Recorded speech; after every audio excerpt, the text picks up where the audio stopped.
Hi there, I'm Sally Stubbs, and I am delighted to be speaking with you again for these next few minutes. I thought that maybe if you haven't listened to me or seen me before, I'd just recap on where I'm coming from and what I do. And it's worth recapping anyway, so hey. First of all, before I start, I would like to say I'd be delighted to hear from you privately on my private email address, sally@sally-stubbs.com. And for all you wonderful people in America, that's sally@sally-stubbs.com. So any points that you can raise that's going to help me, or any questions of yours that I can answer, please be in touch and I'll respond privately to you. Thank you. So, okay, recapping on where I'm coming from, I'll be brief. Excuse me. I was really unwell as a child and spent a lot of time in hospital, which was fine. Fine doctors and nurses helped get me well. However, those experiences manifested in me being really unable to speak like this. I was really what's called shy. My family used to say that I lived on a different planet. I was so withdrawn, and I was very nervous and scared by most things. So I rarely share what happened to me when I was 18, but I'm happy and comfortable to share this with you, in that I had what I would call an epiphany or a mysterious vision. I'd gone off to the Manchester Royal Infirmary here in the UK to be a student nurse. I wanted to help people get well, but what the vision told me was that the mind can heal itself. Our mind, our individual minds, can heal ourselves. So off I went to study psychology, parapsychology, psychotherapy, hypnotherapy, and I have continued to rigorously study ever since, just learning and learning more and more and more about the worlds within worlds of our inner mind, of our unconscious mind, of our consciousness. And so at 18, I had an idea, a dream, which I still have, which is to cure the world of mind, emotional suffering and problems. Not for me to cure the world, but to enable individuals to empower their own mind to cure their own self. If we just discuss together in a few minutes what we could call simple mind emotional problems, such as the weight gain, the insomnia, the nervousness, the anxieties, the fears, the stressing, the worrying, the inappropriate anger. And as I said before, suffering and pain in the mind and in our emotions, in our heart, it isn't maths. We can't measure it against some kind of scale of real chronic depressions, panics, anxieties, and so on. Suffering, in my understanding, is suffering. And yeah, let's cure the world, because then every individual can bring about an inner peace within their own self. So my kind of work is about individuals accessing and mobilizing in the right way for themselves their own inner control. And if at this time or transition or period in your life that doesn't particularly interest you, then my kind of work is not for you. So I've got an understanding that we're in a new revolution, which is the revolution of consciousness. So we can look back through our recent history from the 1700s to the Industrial Revolution, which was great engineering in many, many ways, making life easier for us, really. I know there was hardships, and please raise those points. Briefly moving on to the technological revolution, which means I can speak to you anywhere in the world, and it's awesome that we have this ability to connect and communicate with one another.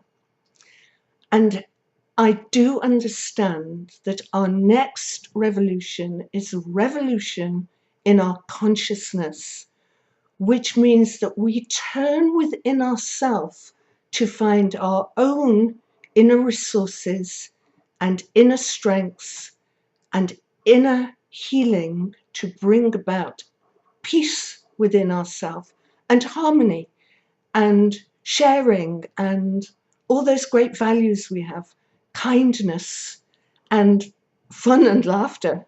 What I've been thinking about before I sat down to have these few minutes with you was a teacher who really impresses me, and he was Professor Dick Alpert, professor of psychology at Harvard University in the 1960s.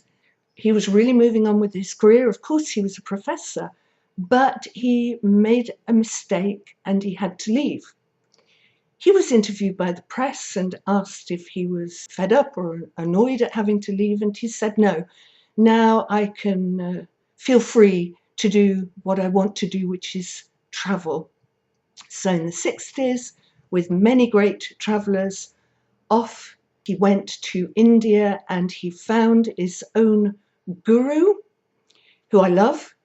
His guru was called Neem Karoli Baba, and I've heard many stories about him and seen photographs of him, and he was very plump and very jolly and made people laugh and had enormous sense of his consciousness and his own wisdom.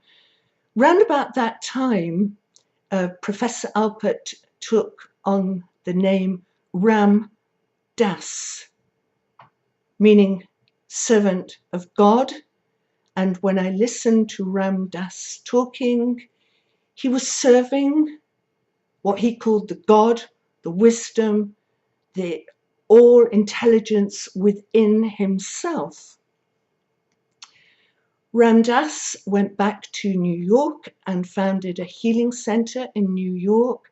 And another one of his stories, and there are many, many that have stayed with me, but this one I felt to speak with you about today. Ram Dass talked about being in his healing sanctuary in New York one day. He just returned from India, so he went to see how everybody was doing. And he headed off down a corridor and he bumped into a young person who had a lot of problems. And Ram Dass said, how are you doing? And this young person said, I'm doing great. I'm doing all the inner work that I've learned from you, and I'm really moving on and I'm really growing and healing. And he also added that he was eating well, as Ram Dass had advised him. So Ram Dass went off along the corridor, walked into a room, and there was another person with very similar problems to the young person he'd just spoken to on that corridor. And Ram Dass said, hi, how are you doing? And this person said, can you pass me my medication, please? And can you plump up my pillows? And of course, Ram Dass said, of course. I am interested in both these ways of healing, and that healing does come from a touch from another, soothing kind words, support from others, and maybe even prayer from others. but the deep, profound healing in consciousness is the story of that first person that Ramdas met on the corridor that day. Just briefly to touch on my kind of work, may seem strange to you, it doesn't to me, but I don't want to take up your time and talk to you for an entire hour about my work. But as a therapist, it's almost like I am not there. I am not directive. I am not telling people to do anything at all. I am creating a space with my language, which is the language of the unconscious mind.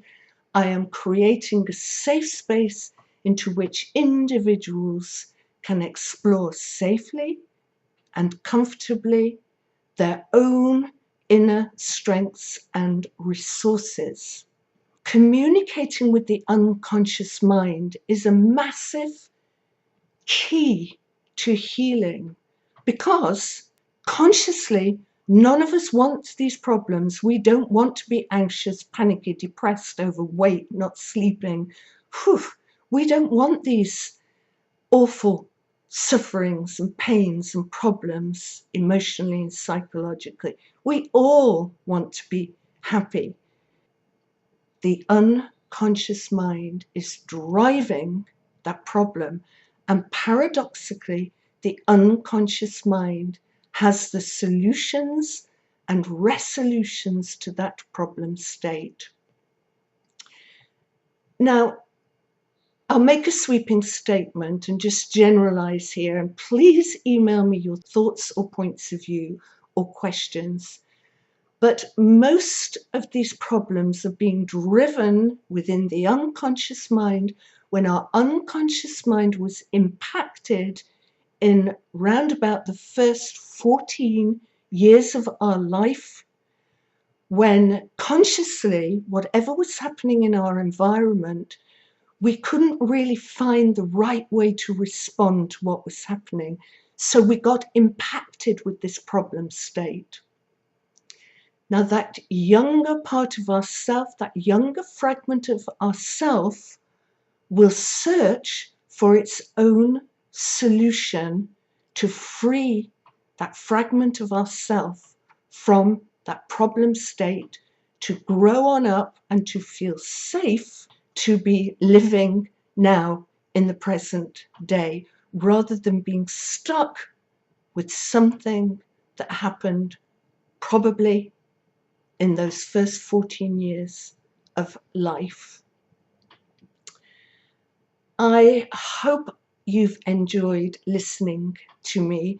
I hope I'm making sense, and I truly hope that maybe you can look at what your younger self might mobilize within your own unconscious to free you from any problem state you may be dealing with.